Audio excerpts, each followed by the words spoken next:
स्वामी महाराज ने जय। सनातम चंदन चरचितम निज जने पुष्प सृजालम कृत प्रातः सूर्यमयूख सेवित मुखम श्रीचन्द्रशालोपरि कृत्वा रोटकमेकपाणितलखे वङ्क्त्वा नस्तेन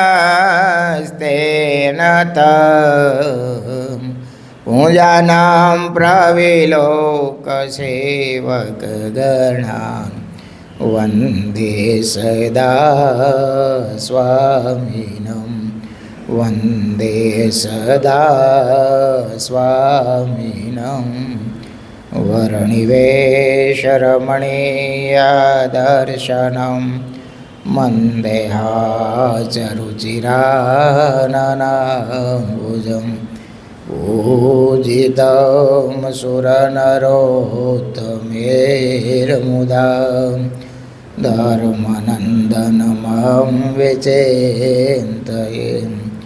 ॐ अवतारिणे श्री स्वामिनारायणाय नमो नमः। ॐ श्री हरिकृष्णाय नमो नमः। ॐ श्री पूर्णपुरुषोत्तमाय नमो नमः। ॐ सर्वेभ्यः सद्गुरुभ्यः नमो नमः। सदानंद स्वामी महाराज ने जय। हरे कृष्ण महाराज ने जय। स्वामी नारायण भगवान ने जय। विक्रम संवत 2080 तारीख 4/5/2024 चैत्र वैद एकादशी शनिवार सद्गुरु निष्कांत स्वामी रचित निष्कांत काव्य में पुरुषोत्तम प्रकाश प्रकार 4 पूरा थे कि 5 छठो। जन्मे जनक जननी धरे रहया दया करे कांईक दानम रे माजे मारोड़े रेत शू भक्ति धर्म ने भुवनम त्या बाल चरित्र बहु कर्या पसी 8में वर्षे आप पिता थकी ते पाम्या उपवित यति निष्पाप 3 वर्ष तपासी ने रह्या तात भुवन श्री अविनाश पसी प्रभुजी पधार्या जय करो वन माही वास 7 वर्ष वन वेठियों वळतो वाल में करो विचार जे अर्थे आय अवतार छे ते करू हवे निर्धार।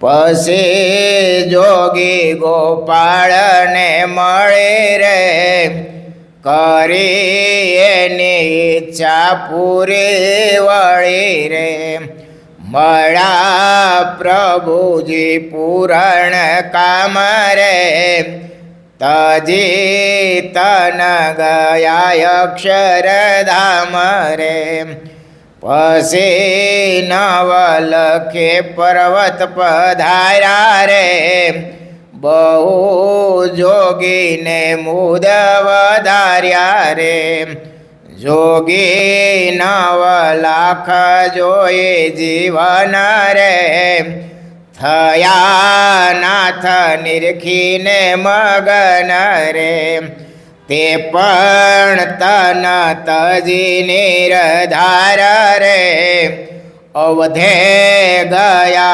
अक्षर मोजार रे एम जीव उधारवा काज रे फरे हद बेहद महाराज रे जे जे जीव आवे छे नजरे रे તેને ધામના નિવાસે કરે રે દર્શે સ્પર્શે કોઈ દેહ ધારે રે થાય અક્ષર નાયધિકારી રે નરય મર ને જે અસુર રે પામે પ્રભુ પેખે બ્રહ્મપુર રે એમાં જીવ જગતના જે હરે પામે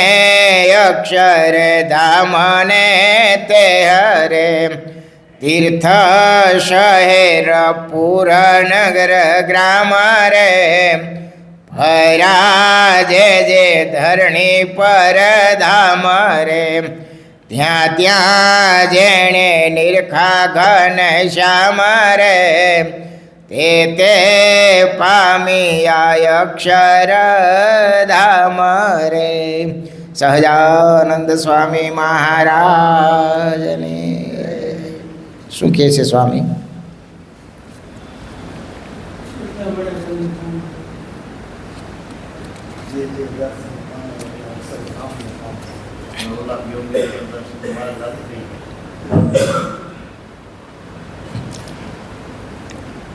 મહારાજ અક્ષરધામમાંથી કેવડો મોટો સંકલ્પ કરીને આવ્યા છે.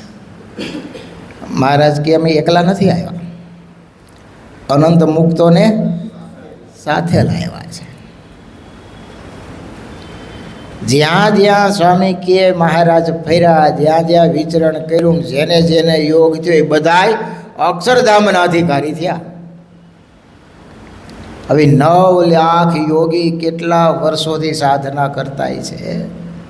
પહેલાં તો ગોપાળ યોગીનો ઉદ્ધાર કર્યો, એમની પાસે પહેલાં યોગ કળા શીખા અને પછી એના પોતાના સ્વરૂપની ઓળખાણ કરાવી અને અક્ષરધામના અધિકારી બનાવ્યા. બધી ક્રિયા મહારાજે જાતે કરી. બોલો એ ગોપાળ યોગી ભાગ્યશાળી કેટલાય છે. 1 વર્ષ જે મહારાજ દો ગોન માત્ર જ્યાં રહે નહીં એને બદલે 1 વર્ષ સુધી ત્યાં રહ્યા. કેટલાય ગોવાળિયા, કેટલાય પશુ પક્ષી. ઘણીવાર ભગવાનની ક્રિયા, એમની લીલા એ સામાન્ય મનુષ્યના મગજમાં આવતી હોતી નથી. એનું જે વિચરણ છે એ બહુ અલૌકિક ને અદ્ભુત હોય છે. આ દેવાનંદ સ્વામી હતા, એ કે મહારાજ પાસે આવ્યા હતા, ખ્યાલ છે ને? બરોલ ગામના હતા, દેવદાન ગઢવી. આકાશવાણી થઈ, આરાધના ભગવાન શંકરની કરતા હતા. એમ થયું કે દર્શન ન થાય તો દેહને હવે પાડી નાખો. કે આકાશવાણી થઈ કે જા તને સાક્ષાત ભગવાન મળશે, અને કોણીએ જીભ ફેરવતો હોય તો માનજે ભગવાન છે. હવે એક મુમુક્ષુને લાવવા માટે મહારાજે ગામ સભામાં, વિચાર તો કરો, ગામને પાદર ગાડા ઉપર ઢોલિયો ઢાળી, હવે વિશાળ સભા, બીજાનું જે થવું હોય થાય, પણ મારો એક મુમુક્ષુ મને પામે એના માટે આવી લીલા ભગવાને કરી. બોલો તો ઘણાય તો સભામાં આવીને ઊભા થઈને જતા રહ્યા કે આને ભગવાન કહેવાય. વિચાર તો આવે ને ભાઈ, આટલી મોટી સભામાં હું આગળ વાતો કરતાં કરતાં કહું, કોઈ નાના સાધુ નીકળે, એ સ્વામી મને ભૂખ લાગી છે, જરા કંઈક ખાવાનું લઈ આવો ને, અહીં કથા ચાલુમાં ચાવાનું ચાલુ કરું. તમે બીજી વાર આવો કોઈ કથા સાંભળો, બોલો કેમ લાગે તમને? ભલે ને એટલી જ્ઞાનની વાતો સાંભળતા હોય, વર્ષો સુધી મારો સમાગમ કરતા હોય. સ્વામી કથામાં વાતો તો કરે જ, પણ પોતે ક્યાં રહી શકે કા? આ તો ભગવાન કહેવાય. બોલો ગામ લોકો કાંઈ બધાને ભગવાન પણ નિશ્ચિત એવું જ ન હોય. નામ સાંભળ્યું હોય કે ભગવાન સ્વામિનારાયણ એવા છે, ભગવાન સ્વામિનારાયણ પધાર્યા છે, એટલે બધા દોડી દોડીને દર્શને આવે. પણ ભગવાને આ દહીં ખાવાની લીલા પાછી કેવી, દહીં મગાવ્યું અને પાછું આમ મુઠ્ઠો ભરીને આમ મોઢામાં રાખે, મુખમાં રાખીને રેગાડા કોણી સુધી, પાછા કોણીથી ચાટે. હવે ભર સભામાં વિચાર તો કરો, કોણ ઊભો રહીએ? બોલો મુનિ બાબા ક્યાંથી ઠેઠાવ્યા હતા? બોલો કેવા વિદ્વાન હતા. બ્રહ્માનંદ સ્વામીને એને જોઈને એમ થયું કે આ આવા છે તેના ગુરુ કહેવાય છે, એના માટે તો એ દર્શને આવ્યા હતા. પણ ભગવાને શું શરૂ કર્યું? હજામત કરતા કરતા વિચાર તો કરો.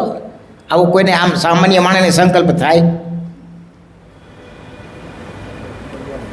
યાર મુનિ બાબા કે આ બ્રહ્માનંદ તું મને અહીંયા ઠેઠ સુરતથી ધક્કો કર આના માટે? અરે એનું ક્યાં કરો છો? ગઢાડીના આમાં શેઠની વાત સાંભળો ને, વિચાર તો કરો. જેને એવું નિયમ હતું કે ભગવાનનું સવારમાં દર્શન ન થાય પછી અંજળ લેવું, અને એક દિવસો 6 ઉપવાસ કર્યા. કેટલા? 6 દિવસે અંજળ લીધું. સદાય ભગવાનની એક ક્રિયા ખાલી અદીબા ઉપર આમ મસ્કરીથી હાથ મૂક્યો, તરિયા તૂટી ગયા. અગર ભગવાન માનતા છે તો જ આ દર્શનનું નિયમ છે ને, એમ ન હોય. દર્શન કર્યા વગર અનજળ લેવું નહીં, એ આકરું અને કેવો ભાવ હતો. પણ એક ખાલી મનુષ્ય લીલા તમે જુઓ, હતું નહોતું થઈ ગયું. તો મહારાજ પ્રત્યક્ષ હતા અને મુક્તાનંદ સ્વામીને મોકલા અને વળી પાયધરું પડ્યું. પણ આગ્રહ નથી આ બધું. તો એ મહારાજે ત્યાં બળોલ ગામમાં એ દઈને બધાએ જવા મળ્યા. તેમાં એ દેવદાને ગઢવી. અને હકીકત તો એવું છે કે જીભ કોણીએ લગભગ કોઈને આંબે નહીં. યોગા કરતો હોય તો વાત જુદી હો, વળ ખાતા હોય તો વળી કંઈ નક્કી ન હોય આપણે આમ અત્યારે. પણ છતાંય પ્રતીતિ થઈ ગઈ ને, અને શરણે થઈ ગયા એટલું નહીં, ત્યાગ કરીને કાયમ માટે આવતા રહ્યા. ભગવાન એને કે અરે દૂર દૂરથી આપણે મહારાજનું જીવન વાંચીએ ને તો ક્યાં ક્યાં દૂર દૂરથી જે મુમુક્ષુ હતા તે બધાએ ખેંચાય મહારાજ પાસે આવ્યા અને ત્યાગી થયા. અને ત્યાગી થયા એટલું જ નહીં, મહારાજ રાત કહેતો રાત અને દિવસ કહેતો દિવસ, એમાં કાંઈ ફેરફાર નહીં. મહારાજે કેટલા પ્રકરણો ફેરવા. અત્યારે આપણે ચરિત્રો ગાવાની ને સાંભળવાની મજા આવે છે બાપ. એ વખતે આપણે હોય તો ઊભા જ ન રહી કે આને કંઈ ભગવાન કહેવાય.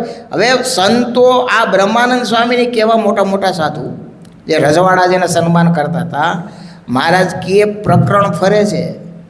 ભિક્ષા માગવા જવાનું પણ ઘૂંઘટ કરીને, ઘૂમટા તાણીને, અને એ પાછું દેખાય ને એવું જાડું કળતાનું વસ્ત્ર પહેરવાનું. કેવું? એક જણો ખાલી ખુલ્લી આખું રાખે, વાહે બધે નેકા બીજા હાથ પકડીને હાલું જવાનું. હવે ગામમાં એ ધાડીયું નીકળ્યું હોય ભિક્ષા માગવા, એક તો લોકો તિરસ્કારે, અને એમાં પાછું આવું કરવાનું. બોલો આમાં કોણ સાધુ ઊભો રહે? વિચાર તો કરો. રે ખપવાળા રે, કેવા ખપવાળા રે, પૂરેપૂરા એને ઓળખી ગયા હોય કે જે કરે એ કલ્યાણના દાતા આ છે. મારે કાઢી મૂકે તગડે, એને જે કરવું એ કરે. પણ એ બહુ અઘરું છે ને બાપે. આ લોકમાં આવ્યા પછી મનુષ્ય બુદ્ધિ આવતા વાર લાગતી નથી. એટલે આપણને જ મહારાજે આજ્ઞા કરી છે કે આ ભક્તોમાં ક્યારેય મનુષ્ય બુદ્ધિ લાવવી નહીં. આપણે કેટલી દેવી બુદ્ધિ રહેતી હોય કહો? મહારાજે તો કીધું છે ને કે ભક્તોમાં ક્યારેય મનુષ્ય બુદ્ધિ લાવવી નહીં રે. તો એ વખતે તો પ્રત્યક્ષ આમ બિરાજતા હોય, કેમ રાખવી?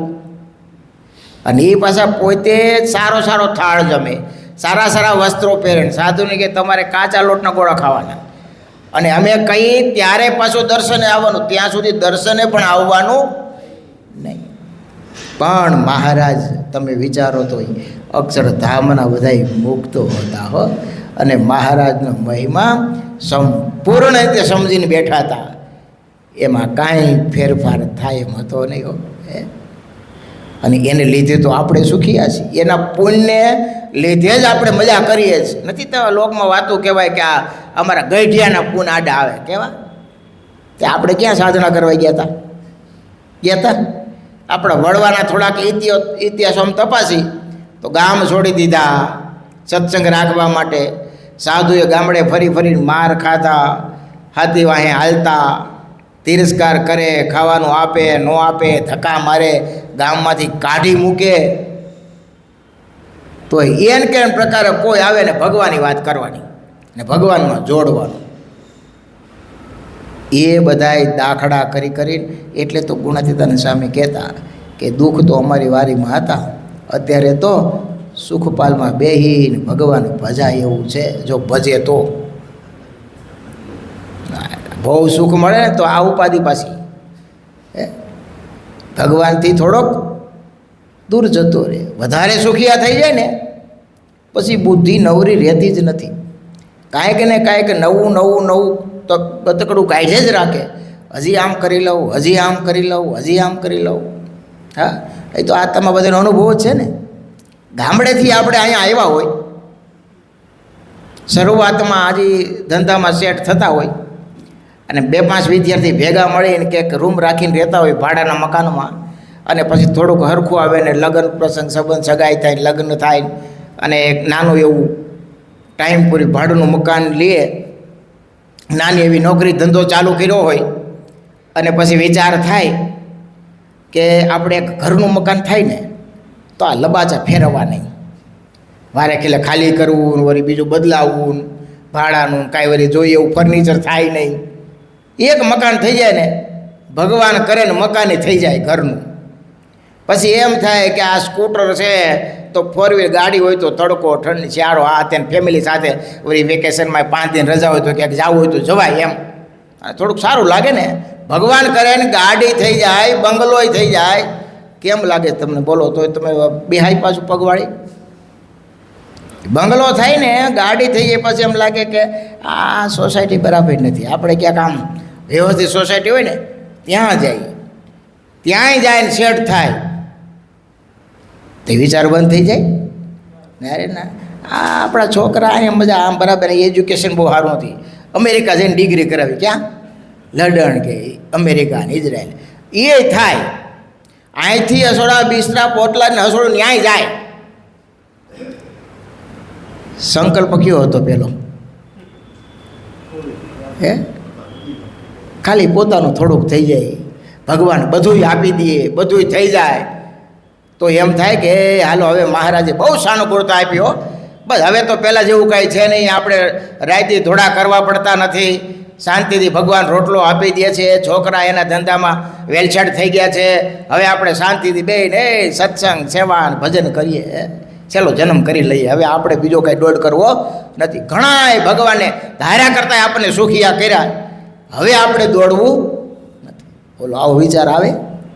આવે ભગવાનના ભગત હોય તો આવે, છેલ્લો જન્મ કરવો હોય તો આવે, નહીં તો હજી પાછું આવવું હોય તો ન આવે. શું કરવું હોય તો પાછું આવવું હોય ને તો ન આવે.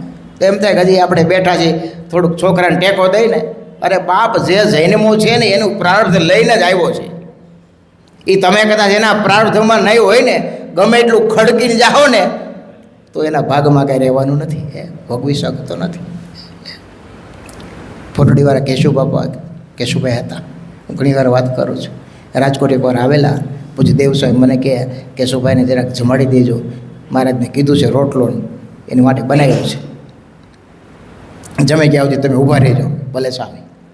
હવે મોટું માણસ, દિલનો દિલાવાળો માણસ, સત્સંગી સારા, તમે જો ભાગ્યમાં ન હોય તો ભોગવાતો નથી એની વાત કરું છું. ઘટી ગયેલી ઘટના નજર સામે હું તમને આપું છું દાખલો. એ જમાડતો હતો તે થાળીમાં બાજરાનો રોટલો, મીઠા વગેરેનો, ચોપડા વગેરેનો, બાફેલા મગ, વઘારવાના નહીં, તેલ ઘી કાંઈ નાખવાનું નહીં, એ બાજરાનો કોરો રોટલો અને ખાલી મગ બાફેલા ખાવાના. મેં તો કેમ ભાઈ બીજું કાંઈ અથાણું કે છાશ? ડૉક્ટરે બધી ના પાડી છે. અઢળક સંપત્તિ, સંતાન ન થાય, બીજા લગ્ન કર્યા તોય સંતાન ન થયું. સેવા કેવી સંપ્રદાયની કરે બોલો? ભગતે સારા, એવું નહીં. પણ હું વાત તો એ કરું છું, જો ભાગ્યમાં ન હોય ને તો ભોગવી શકાતું નથી. અમે જાણીએ છીએ ને તમે જાણો છો, અને બધાને ખબર છે કે આપણી સાથે કશું કાંઈ આવવાનું નથી, છતાં એક વસ્તુ છૂટતી નથી ને મુકાતો નથી. બોલો, જોયું હજી ભગવાનમાં હેત થતું નથી. જાણીએ છીએ, સમજીએ છીએ, બધી ખબર છે કે સાચું આ છે, કરવા જેવું આ છે, કરવાનું રહી ન જાય એ પણ ખબર છે, કંઈ નથી ખબર એવું નથી.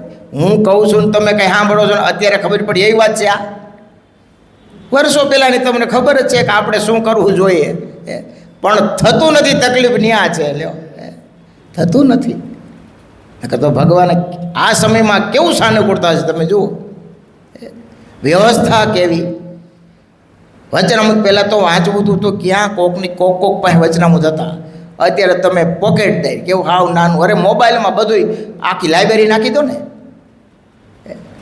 પણ તકલીફ એ છે કે હવે ટાઈમ નથી વાંચવાનું, ધીમે ધીમે હાવ ઓછું થઈ ગયું. જોવાનું આવી ગયું તો આખું થોડીક વાર પાછું જોવાનું જોવે તો સારું, કથા સાંભળે તો એ કથા ખાલી માધ્યમ થોડીક વાર સાંભળે અને પછી બીજું શરૂઆત થઈ જાય. એમ કરતાં કરતાં પછી એવી ટેવ પડી જાય ને, અને આમ કરતાં કરતાં ભગવાન આપણાથી દૂર જતા રહીએ. હકીકત છે. જો તપાસ ન કરે ને તો ભગવાનમાં જે હેત હતું ને એના કરતાં ઓછું થાય, વધે ને. કેવું ઓછું થાય, દિન પ્રતિદિન વધે નહીં હો. અને આમનું આયુષ્ય પૂરું થઈ જાય એ ખબર પડતી નથી પાછી. જુઓ તમે, ગયો સમય કંઈ પાછો આવે છે બાપ? આવતો નથી હો. નકર કેવડી મોટી વિરાસત આપણને મહારાજાના નંદ સંતોએ આપી. વિચાર તો કરો, આ મહારાજના લીલા ચરિત્રોથી ભરપૂર ગ્રંથો આપ્યા છે. વચનામૃત જેવું શાસ્ત્ર આપ્યું છે, નિષ્કાન કાવ્ય, હરિલલામૃત, આધારાનંદ સ્વામી કેવો ગ્રંથ લખ્યો, ગોપાળાનંદ સ્વામીની વાતો, ગુણાતીતાનંદ સ્વામીની વાતો. એ 2-3 પાના ખાલી વાંચવાનો આપણે નિયમ લઈએ ને તો એમાં થોડુંક મન ખૂદે ને વિચાર સારા આવે. ગુણાતીતાનંદ સ્વામીની વાતો વાંચતા હોય તો સ્વામીનો સમાગમ કરું છું, ન આમ અડધો કલાક, ક્યાં બીજું કુદીયમ છે આપણે? હવે 24 કલાકમાં કલાક 1.5 કલાક ન મળે એવું કાંઈ છે નહીં. માંદા પડ્યા હોય, બીમાર પડ્યા હોય, સગા સંબંધીની અચાનક જવાનું થયું હોય તો દિવસો ફાળવી છે કે નહીં? ફાળવી જ છે. પણ ટેવ એવી રખાય, નિયમ એવું લેવાય, કાયમમાં મારે 5 વાતો ગુણાતીતાનંદ સ્વામીની, 5 વાતો ગોપાળાનંદ સ્વામીની, 2 વચનામૃત, એટલું તો વાંચું ને વાંચું. એના વગર ઊંઘ ન આવી જોઈએ.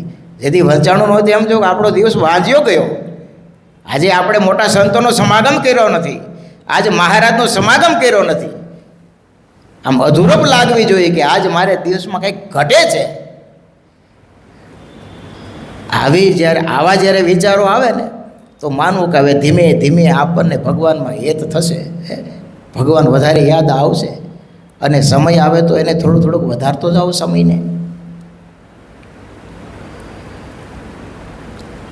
આ તો પોતે 2 દી પહેલાં જ આપણે વાત થઈ, પોતે પોતાનો ગુરુ થાય અને પોતે નક્કી કરે કે મારે આટલું કરી જ લેવું છે તો થાય. ટેવ પાડી દેવી, હાલતા ચાલતા મહારાજ સ્વામિનારાયણનું સ્મરણ કરી રાખો. જાજુ કાંઈ ન આવડે તો કાંઈ નહીં, સ્મરણ કરી રાખો, એ ટેવ પાડી દેવી, કામ થઈ જાય. આ દિવ્ય સત્સંગ આવો પ્રાપ્ત થયો છે. કેવી સાનુકૂળતા છે. એ હજી શરીરે સારું છે, કહો કંઈ શરીરનું થોડું નક્કી છે બાપ ક્યારે હું થાય. કાલ સવારે ખાટલો આવે, શું કરું કયો? કરવું હોય તોય થાય નહીં. પાણી કોઈક બીજા ભરી દઈએ ત્યારે પી શકીએ, જાતે ક્રિયાય ન થાય. થોડાક વર્ષ પહેલાં અમે ઢોલરા ગયા હતા. એક 25 વર્ષનો જુવાનીઓ ગાડું લઈ અને ખેતરે જતો હતો, અને બળદ તેતર ઉડ્યા ને બળદ ભડકા અને દોડ્યા ને એક 2 શું થઈ છે પેલો હોય છે ક્યાંક 2 વાતચીત કરતો હોય છે ક્યાંક, તો એ ઉટડેથી ઓલા ગાડો હાંકતો હતો ને ત્યાંથી પડી ગયો તો કેડ ઉપર એને ગાડાનો વ્હીલ ફરી ગયું. તે કેડથી નીચેનો ભાગ ખોટો થઈ ગયો. 25 વર્ષની ઉંમર, બોલો. 2-3 ઓપરેશન કર્યા. ડૉક્ટર કે હવે આમાં બીજો કંઈ સુધારો થાય એમ છે ને. સે જીવન આપણા હાથમાં કાંઈ હાલતા કાંઈક જાય ને કાંઈક થઈ જાય, પેરાલિસિસ થઈ જાય, એક ભાગ ખોટો પડી જાય, શું આપણે કરી લઈ ગયો? આપણા હાથમાં કાંઈ છે? તો જ્યાં સુધી ભગવાને સાનુકૂળતા આપી છે, આખા શરીરે સારું છે, ઇન્દ્રિય અંતઃકરણ ભગવાને સરસ આપ્યા છે, સારા આપ્યા છે. અત્યારે થોડુંક વિચાર કરીએ કે મનન કરીએ તો ચિંતવન કરીએ તો યાદ રહે છે. એક સમય એવો આવશે કે યાદ શક્તિ જતી રહે, યાદ કરવું હશે તોય આવશે નહીં. ત્યારે શું કરશું? પણ કરેલું છે ને, ભરેલું છે ને તો એ કામ લાગશે. ટેવ પાડી છે ને એ કામ લાગશે. આ ગુંદાસરના મૂળજી ભગત હતા, તમે જો એને કેડથી નીચેનો ભાગ ખોટો જતો ને, પણ તમે ભજન એટલું કરેલું તમે જુઓ, એનો કેફ તમે જુઓ. એનું ભક્ત હૃદય કહેવાય ને. એટલું ભજન એટલું કરેલું. કોઈક પૂછે કે ભગત કેમ છે, તો સ્વામી આ કેળથી નીચેનો ભાગ હંભારો મેટો, એટલામાં ભજન થાય છે. નહીંતર તો થોડુંક કાંઈ થયો ને સ્વામી મા બાપ કેદુનો પીડાવશું, ખાટલે પીડાવશું, પડકું ફરાતું નથી, ભાઠા પીડ્યા છે, મહારાજને કાંઈક પ્રાર્થના કરો, કાં મને સારું કરે, કાં મહારાજ મને લઈ જાય. આમ બકવાસ થતા હોય. મૂળજી ભગતે કોઈ સાધુને કોઈ દી એમ કીધું નથી કે મહારાજને ક્યારેય પ્રાર્થના કરી નથી, મહારાજ મને થોડુંક સારું કરો તો ચાલીને તમારે દર્શને અવાય. રોજ ભગતને મંદિરે જવાનું નિયમ હો. અને બાપ ભજન કેવું કર્યું એણે, કેવું કર્યું. પ્રત્યક્ષ આપણે એના દર્શન કર્યા. અમે ક્યારે ગુંદાસરા જતા ને, એ સવારમાં વહેલા 5 વાગે પૂજામાં મંદિરમાં બેસી જાય, દિવાલથી આમ આગા બે હો, અને રાતે 9 વાગે ઠાકોર ફોટે ત્યારે પૂજા હંકેલે, અખંડ ભજન કરે હો. છેલ્લી ઉંમરમાં આવું એણે ભજન કરેલું. બોલો એક ધારું ભજન. ચાતુર્માસમાં નેમ લે તો કોળીએ કોળીએ મહારાજ સ્વામિનારાયણ, મહારાજ સ્વામિનારાયણનું સ્મરણ કરતાં કરતાં પછી તો ચાવતા ચાવતા અને ભૂલાઈ જાય તો થાળીને અન્નને વંદન કરી ગાય બાંધી હોય એને ખવડાવી દે. બીજી વાર ભોજન પછી લેવાનું નહીં. આવા તો નિમાધારી. અને ખાલી ચાતુર્માસ પૂરતું નહીં હો, જે નેમ લે ને આજીવન રાખે. 2 જોડી બીડી પીતા શરૂઆતમાં, સત્સંગ નહોતો નથી, પણ માનસ સ્વામીનો યોગ થયો, જોગી સ્વામીના ગુરુ, એની પાસે વર્તમાન લીધા. અને પછી તો ધીમે ધીમે પુરાણી પ્રેમપ્રકાશ દાસજી સ્વામી અવારનવાર જતા. પછી તો જોગી સ્વામી, ગુરુદેવ શાસ્ત્રી મહારાજ, આ મોટા મોટા સાધુના યોગમાં આવીને એટલા બળિયા થયા ને એવા એકાધિક ભક્ત થયા, ભગવાન અરે સાક્ષાત વાતો કરતા એવા ભગત થયા હો. એની શ્રદ્ધાને ધન્યવાદ ને એ ભાવના ને શ્રદ્ધા. એ ક્યાં વેદ વેદાંત ભણવા ગયા હતા કહો? બસ એક જ ટેવ પાડી હતી, હાલતા ચાલતા ખાતા પીતા મહારાજ સ્વામિનારાયણ, મહારાજ સ્વામિનારાયણ, મહારાજ સ્વામિનારાયણ. સંતો આવે તો સંતોનું સમાગમ કરી લેવો. આમાં ક્યાં કંઈ ઝાઝું કરવું પડે એવું લાગે છે તમને? આ દિવ્ય સંપ્રદાય છે. આ સંપ્રદાયને કલ્પવૃક્ષ કીધો છે. કેવો? જેવા જેવા તમે શુભ સંકલ્પ કરો એટલી ભગવાન પૂરા કરે કરે ને કરે. આપણે થોડોક પુરુષાર્થ કરવો પડે તો ભગવાન તો આપણા સંકલ્પ પૂરા કરવા જ બેઠા છે. થોડાક એ માર્ગે ચાલીએ ને એટલે ભગવાન આમ દોટ દે એમ છે, ઉઠાવી લે એમ છે. પણ હવે આવા હાલે જ નહીં તો શું કરવાનું કહો? આવું દિવ્ય વાતાવરણ, દિવ્ય સંપ્રદાય, દિવ્ય શાસ્ત્રો, આવા દિવ્ય મંત્રો આપણને પ્રાપ્ત થયા છે. આમ થોડાક વિચાર કરીએ ને તો રૂવાળા બેઠા થઈ જાય. આપણને મળ્યું છે ને એવું કોઈને મળ્યું નથી એમ લાગે હો. એમ લાગે જે પ્રાપ્તિ આપણને થઈ છે ને, આ બ્રહ્માંડમાં કેટલા જીવ, આખું બ્રહ્માંડ જીવથી ભર્યું છે. બોલો કેટલાને બાપ ભગવાનનો યોગ છે, કેટલાને યોગ છે. એમાં આપણને સિલેક્ટ કર્યા છે નાની વાત છે. કેવડી મોટી ભગવાનની કૃપા છે, દેન છે આપણી ઉપર. તો એ કૃપાને યાદ કરીને, એને યાદ કરીને હાલતા ચાલતા જે મૂર્તિ ગમતી હોય એનું હૃદયમાં ચિંતન કરી રાખવું. સહજાનંદ સ્વામી મહારાજની જય. સ્વામિનારાયણ સ્વામિનારાયણ.